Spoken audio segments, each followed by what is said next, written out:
Om Namo Bhagavate Vasudevaya. Om Namo Bhagavate Vasudevaya. Om Namo Bhagavate Vasudevaya. Srimad Bhagavatam, Canto 1, Chapter 9, Text 47, Translation and Commentary by His Divine Grace Srila A.C. Bhaktivedanta Swami Prabhupada. Tushtuvur munayo hrishta Krishnang tadguhya namabhihi tataste Krishna hridaya Svashraman prayuyuf punaha. Translation. All the great sages then glorified Lord Sri Krishna, who was present there by confidential Vedic hymns. Then all of them returned to their respective hermitages, bearing always Lord Krishna within their hearts. Purport. The devotees of the Lord are always in the heart of the Lord, and the Lord is always in the hearts of their devotees. Famously from Canto 9 of the Bhagavatam, Sadhavo hridayam mahyang sadhunang hridayang tohang maranyatena jananti nahang tebhyo managapi.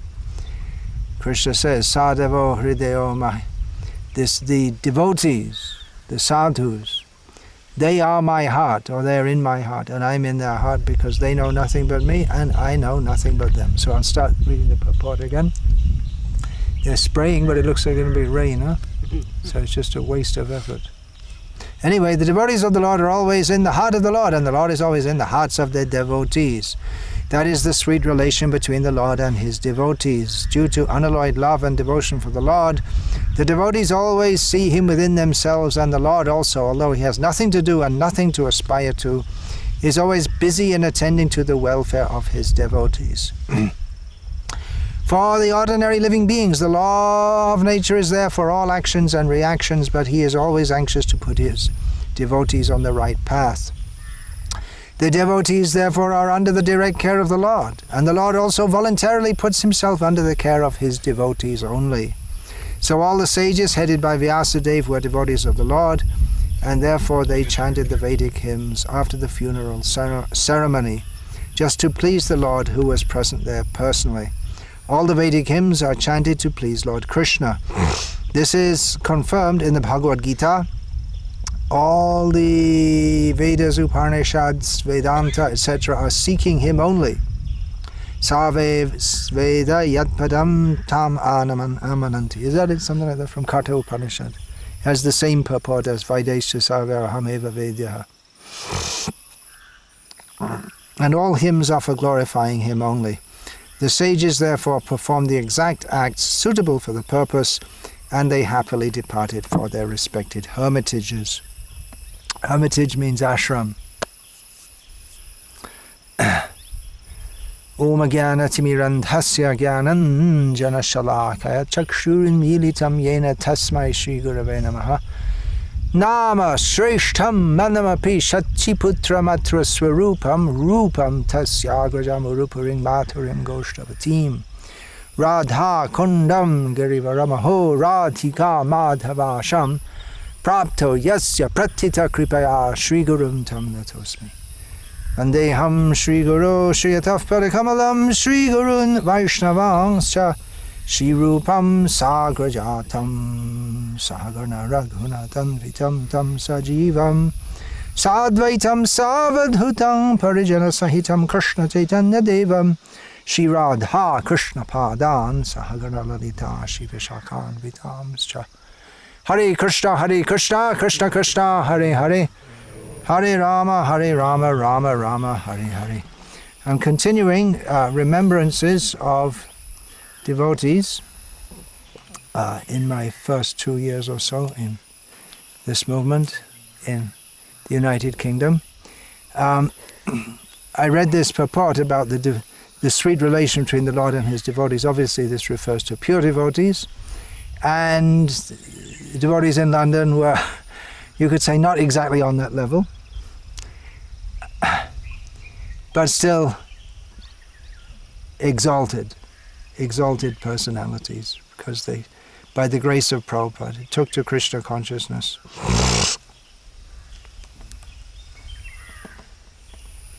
So even though this purport refers to the great devotees who Krishna accepts them as part of his heart, but still we're all on the path. Of course, everyone is. Mamavartmanuvartante. Everyone's on the path. Everyone's connected with Krishna.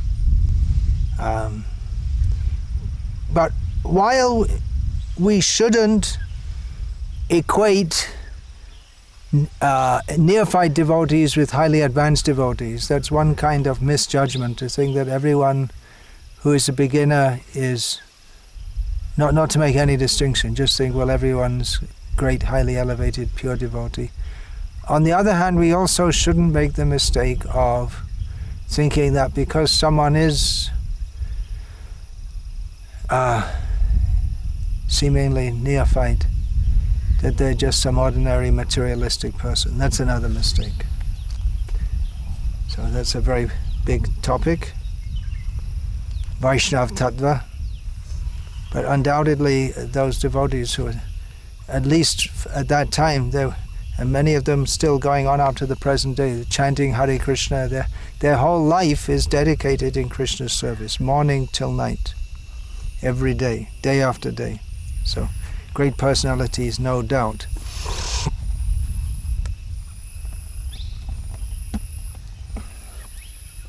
So now I'm going to go on continuing that, describing some of my godbrothers from those days. London, 1975, 1976, 1977. I came to India to stay. Next one I'm going to talk about is Amita.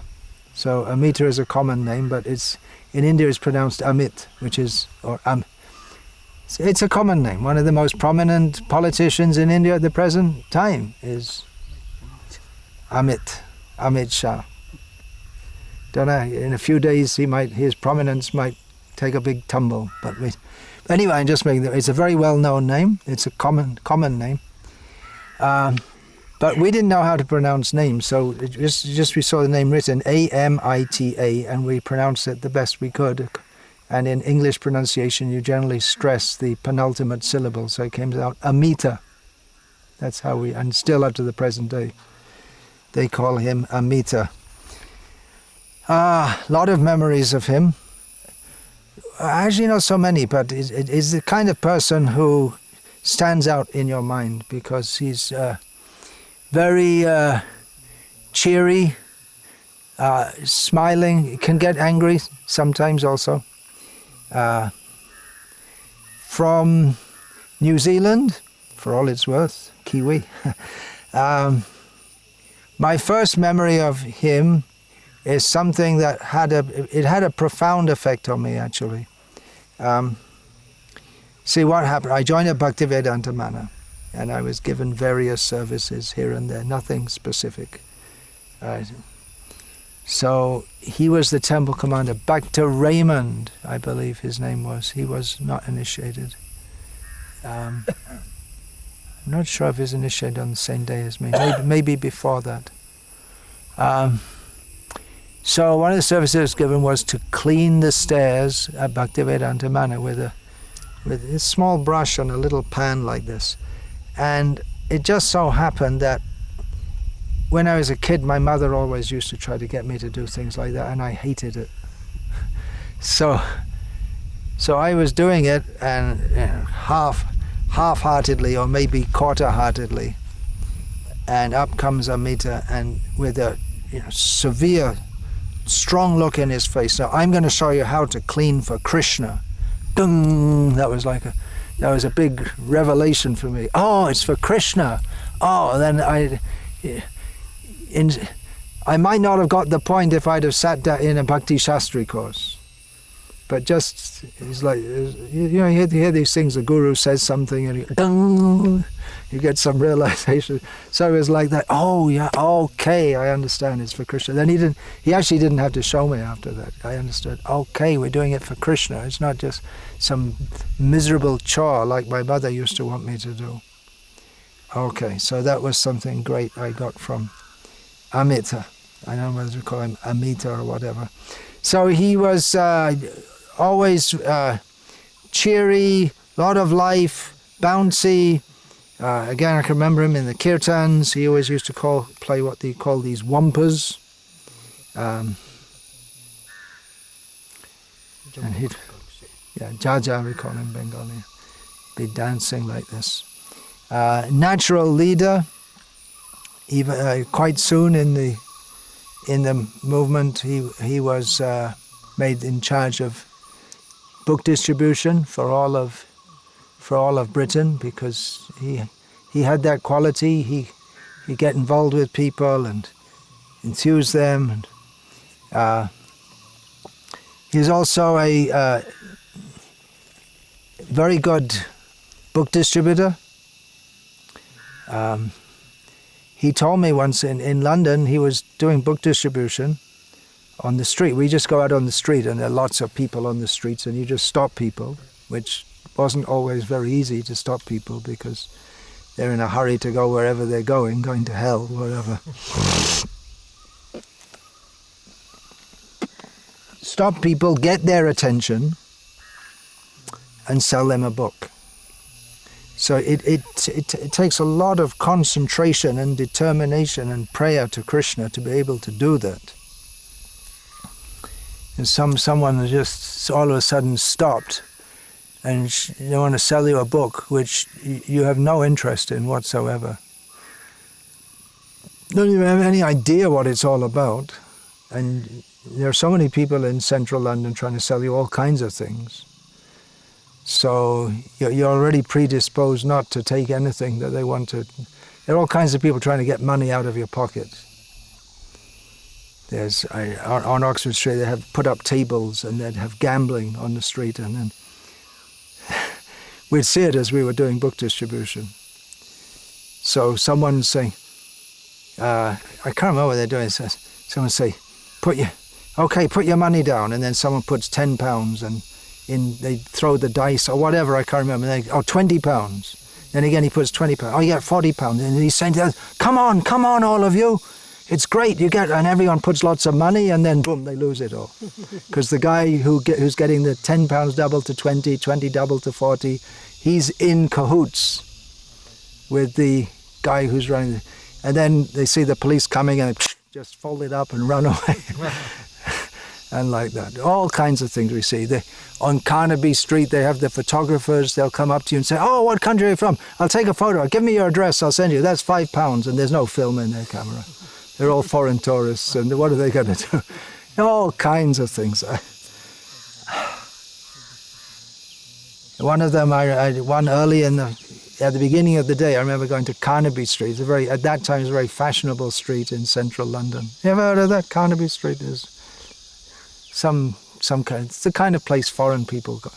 You get Aussies from all over the world, people. So I was there, and there was one of these photographers there. So we were like competition for them because we were trying to get money out of people who are on the street, right? So he was saying, how long have you, because I was new, he said, how long have you been on doing this? I said, about 2 weeks. He said, you won't last long. None of them last long. He's trying to discourage me.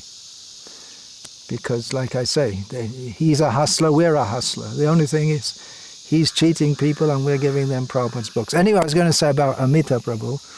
He told me, because I can just see him now. He stop people, look in their face with this bright smile and bright shining eyes, and talk to them in a very pleasing way and very cheerful way, and they'd be happy to give him. So he's very good at selling Prabhupada's books by his personality.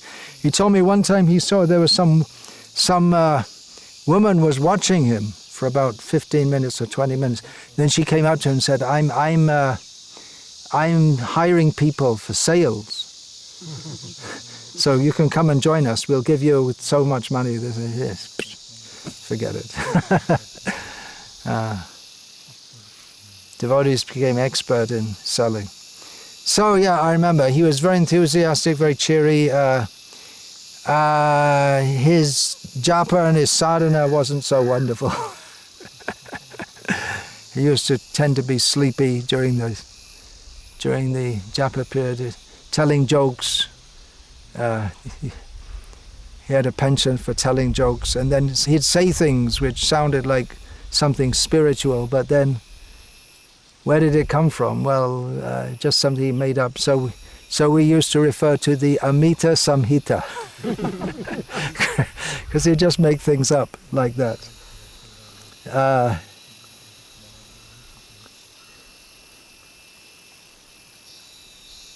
One time in Bhaktivedanta Bhana, there was some young brahmacharini.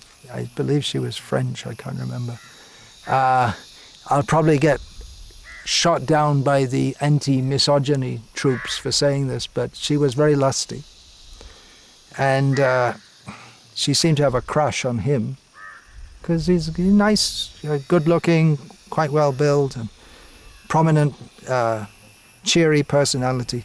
So in the temple, it was quite a big temple room, men on one side, women on the other side, dancing in kirtan. And she would dance in a very super enthusiastic manner and just come closer and closer to the men. And she'd regularly do that, and then the women would pull her back, and then she'd do again. And one time, Amita just picked her up and threw. That is a memory of Amita in kirtan, or kirtan as he used to call it. Had a great kirtan, like that. A completely different personality, Shubhag. Maybe some of you know him, Shubhag Swami. Yeah. He joined in England, he was studying there. There weren't many Indians studying in England at that time. Completely different, very quiet, older. He had his own room to stay in, and we had tiny room. It wasn't really a room; it was more like a storage locker. But when you have 50 people living in a place where no one's supposed to live in, it was illegal for anyone to live there. It was an office facility. Then he had his own, and you could squeeze 2 people in. So sometimes someone would stay with him. And he was translating Prabhupada's books, and Prabhupada told him to translate into Bengali. Very different personality to our young, bouncy brahmacharis, very passionate brahmacharis. And sometimes I'd go out on book distribution with him in London. And I remember that always on Sundays, they'd want him to give class, because so many Indian people would come and they wanted to give class in Hindi. But he would say, I don't know Hindi. He's from Calcutta, and he knew Calcutta Bengali, and up to the present day many Calcutta Bengalis don't know Hindi that much. But they would push him, and he would have to give class in Hindi, though he could hardly speak it. And actually many of the people who were coming, they also couldn't speak it, because they were Gujaratis from Africa who never learned Hindi. So it was a bit of a farce, the whole thing. But they would push it because they didn't have anyone else to speak in Hindi. He would dress the deities sometimes. Very sattvic personality, very different to all of us. Another one who was very different to all of us was Rajendra Kumar, who later became known as Bhakti Brajendranandan Swami, you may know, from Malaysia. Also Indian, Tamil by background. So he was there also, and he and Shubhag, they were great friends. Actually, Shubhag had first preached to Brajendranandan in Birmingham. Brajendranandan was going to college in Birmingham, which is the second city, said to be the second city in Britain, but I don't know if it still is. So they were very good friends, and they would get together and they would joke with each other and call each other bad names and this and that. No one would dare to call Shubhag or joke with him or any such thing, because he was so... But they would They had their own rasa going on, their own drug. One thing about both of them is that even more than everyone else, we all would quote Prabhupada said this, but more than anyone, especially Vrajendra Kumar, he would always, Prabhupada said this, we just have to follow Prabhupada. Always on that point. Vrajendra Kumar was heavy on my case from the beginning. He was like that. I guess from his point of view, he was older than me, and I didn't know anything about the culture at that time, so he would just, hey, get in line like this. And I was on his traveling Sankirtan party. Maybe the first traveling party I went with him. And what happened, we were in some Chelmsford, I think, or I don't know, some university town. And so we parked in the university car park. We were going to stay there overnight, and then we thought we'll use the showers in the morning.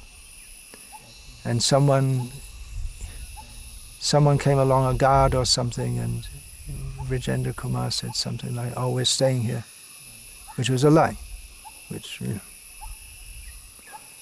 so what? But I was new and I was disturbed. Oh, he told a lie. I was disturbed. I was disturbed by that. And Vrajendra Kumar wasn't able to sort that out for me in my mind. So when we went back to the temple, or maybe Prabhavishnu came, Prabhavishnu was in charge of he was the unspoken head of all the brahmacharis, unofficial. So he explained to me and this and that, then I understood that, okay, it's all right. The means justifies the end. And anyway, it's only a small lie. One devotee who was very influential on myself, Patit Udharan we called him at the time. Now he's called Patita Pavana. The thing is that Prabhupada called him Patit Udharana, and then Prabhupada himself changed the name or something like that. I'm not sure exactly. All the devotees used to call him Patit, and he'd say, no, my name's not Patit.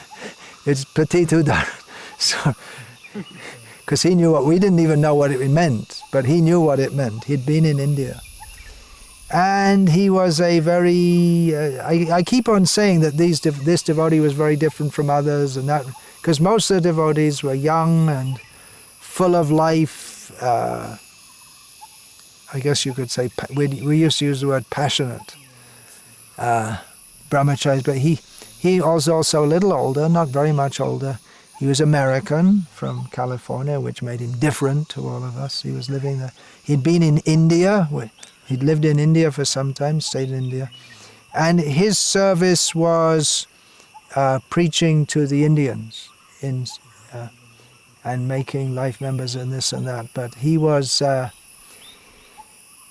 really didn't like Mayavad. Very good quality. And he would take the time to preach to me and drum it into my head that we don't like Mayavad.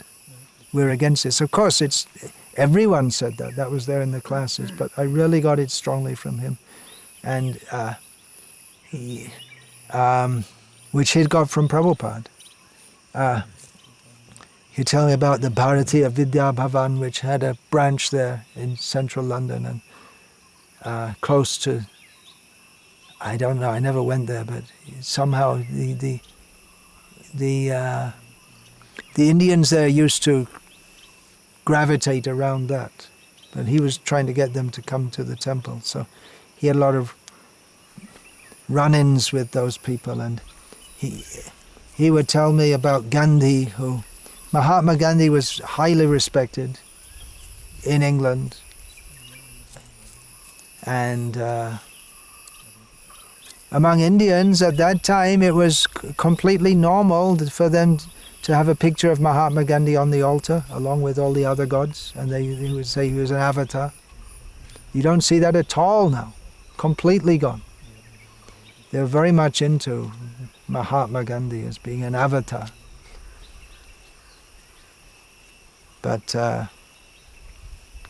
so he, Patitudharan, told me about that. He gave me good training in anti-Mayavad. He had me walk on his back regularly.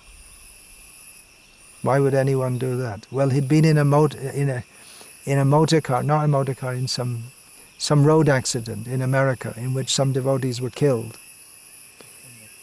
And he always had pain in his back, so he wanted someone to walk on his back, and none of the devotees would do it. But I was new, so I didn't know you're not supposed to walk on devotees' backs, so I did it. So that helped to relieve the pain that he would have. It was hard for him to get up in the morning because he was out late, preaching Indian program, and preaching late.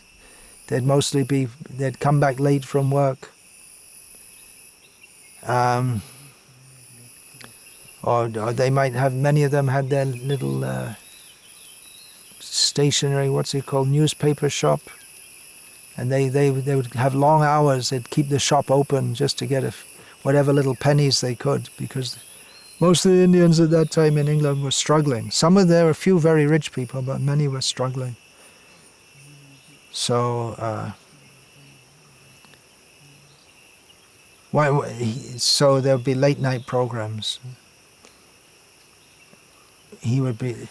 One thing I remember him saying to me, others might have been present there at the time, but he said, "Why is this temple so special? This Radha Landanishwara temple, central London. Everyone had the feeling there's something very special here. Very special atmosphere. Everyone could feel that. Devotees would stop from all over the world, especially going from America to India. Mostly devotees would take flights via London. There weren't that many flights. Going up and down, traveling around the world, that was not much. There used to be a word, jet setter. That means people who got lots of money and they fly here and there. It wasn't much. Nowadays it's a very normal thing. You meet someone, where did you come from? Oh, I just came from South America. Where are you going next? I'm going to Indonesia or something like that. Those days it wasn't so much. So mostly the flights would go through London. There were no direct flights from America to India. So devotees would make a point to stop off in London, and the prasadam was famous, and the deities Radha Landanishwara were famous. So beautiful. If you just say beautiful, it's more than just the look that we can perceive through our eyes, but it's just very there must be some words, but exactly what it is, I just can't think now. The whole atmosphere, the deities, the Radha Landanishwara, they created. I heard this said, that Srila Prabhupada had said that Radha Landanishwara, they're not deities. It's Radha and Krishna pretending to be deities.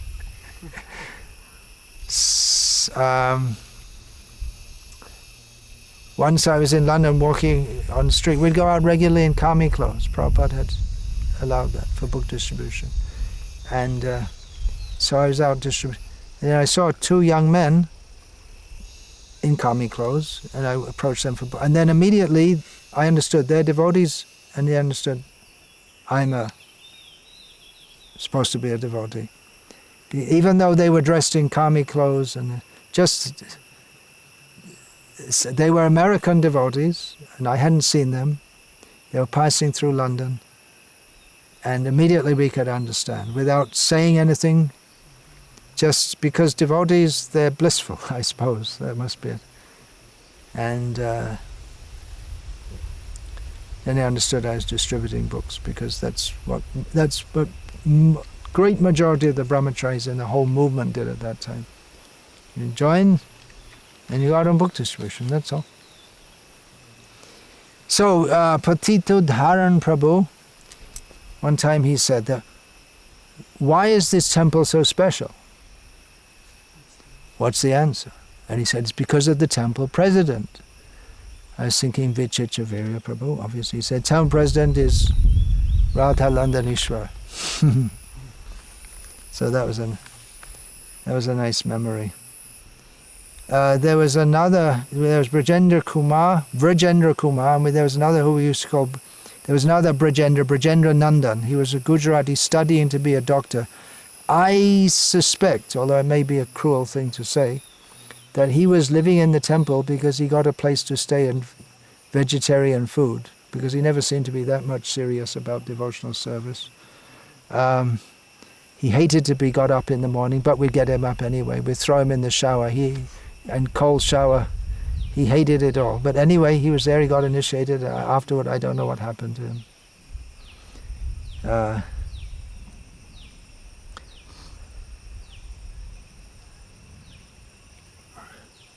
Now there are two devotees I'm getting mixed up in my mind, Ratnanab, and we used to call him Muktyananda. Later I think they call him Muktananda. Ratnanab, yeah, Ratnanab. Yeah. My main memory of him is him getting thrown down the stairs in his sleeping bag for refusing to get up in the morning. Steep stairs we had. But then, then he would be, so he could get up in the morning and do some service also. He was put in Radha Gokulananda's temple to sleep in the temple as a security. Then he'd have to get up in the morning. So that way he got up. I remember seeing him in the Bhaktivedanta manor in the hot shower. There were 3 shower stalls. One of them had hot water. Sometimes hot water came out of it. And it was just a thin like this. And sometimes hot water would come out and it would just come out like that, so you couldn't get underneath it. But I remember seeing him later in the morning. He would come in, everyone bathed early in the morning, then he would spend a long time in the warm shower when it would remain warm because people wouldn't take shower at that time, which was scandalous, to go in the hot shower and stay there and enjoy the hot water. It was scandalous, sense gratification. That was considered wrong. He was pretty austere in those days. So, and he would chant this, which I hadn't heard before, as he was showering. Gange cha yamune chaiva Godavari Saraswati Kaveri Sindhu. No, what is it? Kaveri Sindhu. Narmada Sindhu Kaveri Jalaismin Sanidhim Kuru. He would chant that. And then I asked, what's that all? And he explained it to me. Rancho Prabhu. One of the, in my mind, one of the great personalities of ISKCON in Britain, and he wrote that book also. Whoops! He was commissioned to write that book, which the history, the summary of the early history of Krishna consciousness in the United Kingdom. I mentioned that before.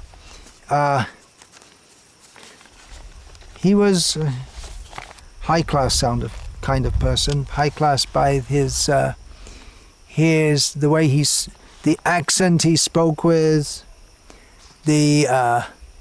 just his whole behavior. He's something like a demigod. He's quite tall and good-looking and very, like I say, very, very high-class kind of person, very devoted. When he would sit down and sing kirtan with a harmonium, it's just a very, very devotional sound of the kirtan, and you could understand his very deeply feeling for Krishna. One thing which he kept a bit of a secret, but later on not so much, is that he actually came from a Roman Catholic background. He'd been to some high-class school. He went to a Roman Catholic background. He was actually very deeply attached to Christ, which he still retains. He didn't see, as Prabhupada often said, that he didn't see a different. Well, he saw the difference that it's not that he rejected Christianity he didn't reject Christ. He always had a very deep feeling for Christ, but he found that in Krishna consciousness, the love of God which Christ spoke about, he found that in Krishna consciousness. So spent quite some time with him. We went to start a temple in Ireland. At that time there was no temple. So I was with him as we attempted to do that. We were distributing books. Once we were arrested in Belfast, there was the army boys, they all rounded us up and arrested us. Some word came out to arrest us. They were pretty efficient, actually. They were quite good. They were well trained, because we were quite good at dodging the police. But the army boys, they were well trained, and they caught us pretty quickly. The police weren't so good at catching us. But they wouldn't look us in the eye, the army boys, because I think they felt, they didn't really want to do it, to arrest us. They're just the same age as us. So they brought us before the chief cop of Belfast, all our group, and Rancho was there also. They arrested us all. We were all distributing in different places. And Rancho is so very, like I say, very high class. And immediately the chief cop was at ease, and he didn't feel any bad. He wasn't heavy on us or anything, and he just let us go. That's all. That's just one memory. There's so many things. One time in Berry Place Temple,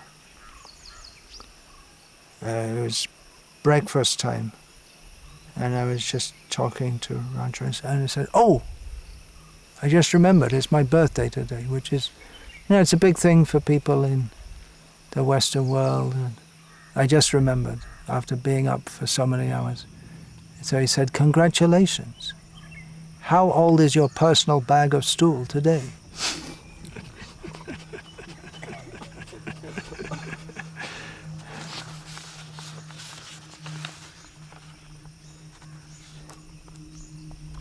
I spoke about Bhakti Raymond, who became Amita. There's another one, Bhakti Rodney, from Australia.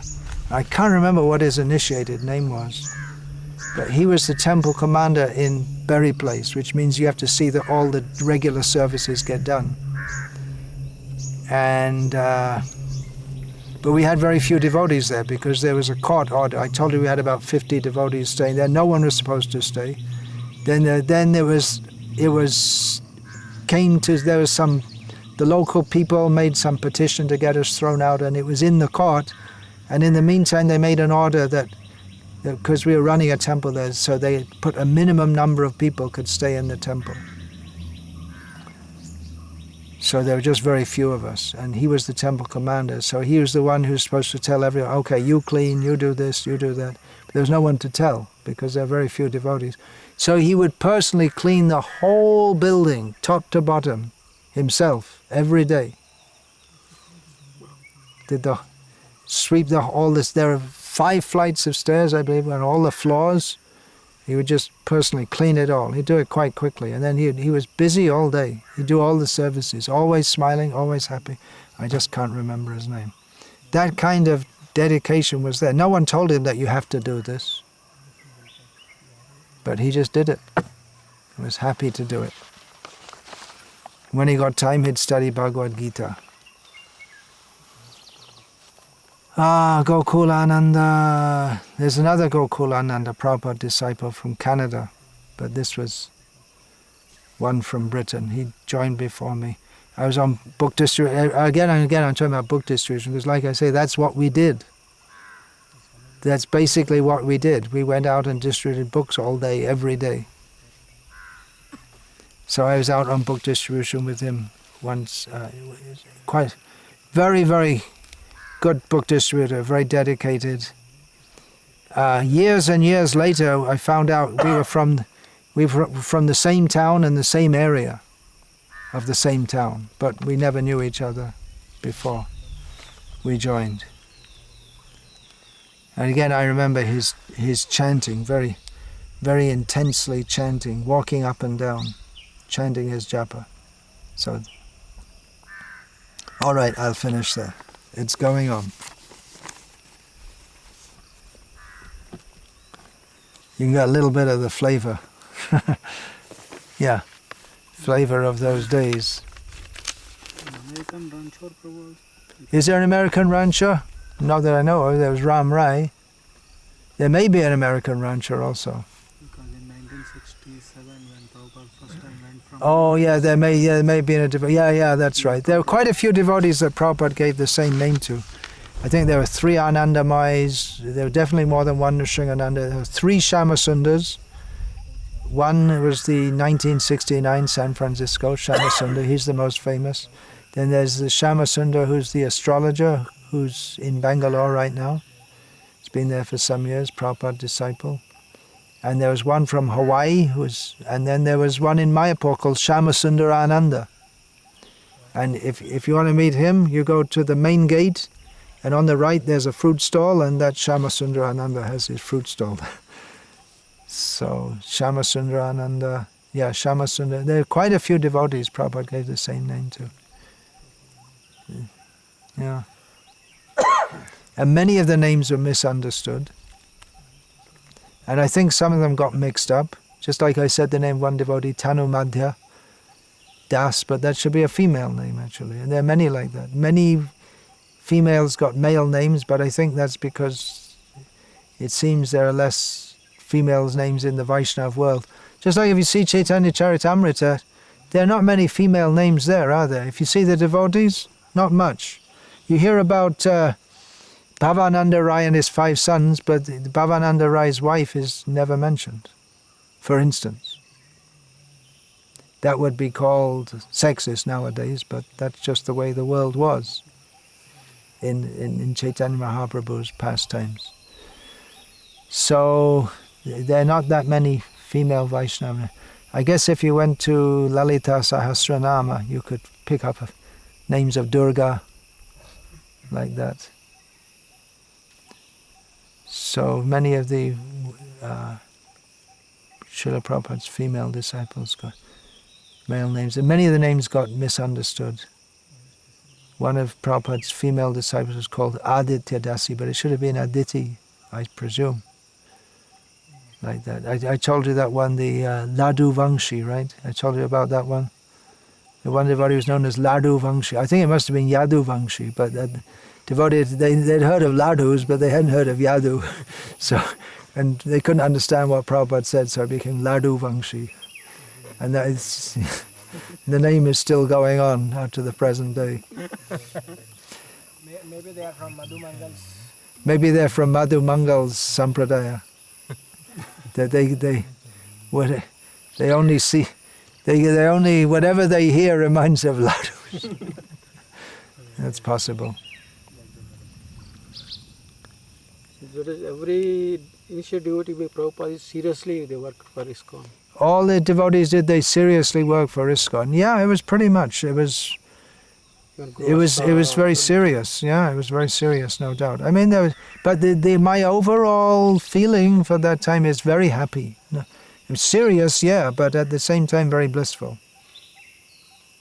Now it is not even 20%, 30% serious. Yeah, there's a lot of unseriousness has come in. That's a fact. Classes were regular. They were serious classes about how we have to surrender to Krishna and all this. All this joking and this and that.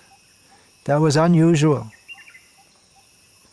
To have a joke in a class was not very common, actually. Even one joke in a class, not common. Now some of the classes, it's just one joke after another. Full of jokes. Hmm? Full of jokes. Very few. Yeah. They're not a much elevated personalities. If attract the people, they will make jokes. Yeah. To attract people. I think We should move because it's going to rain. It's raining already. Okay, let's go.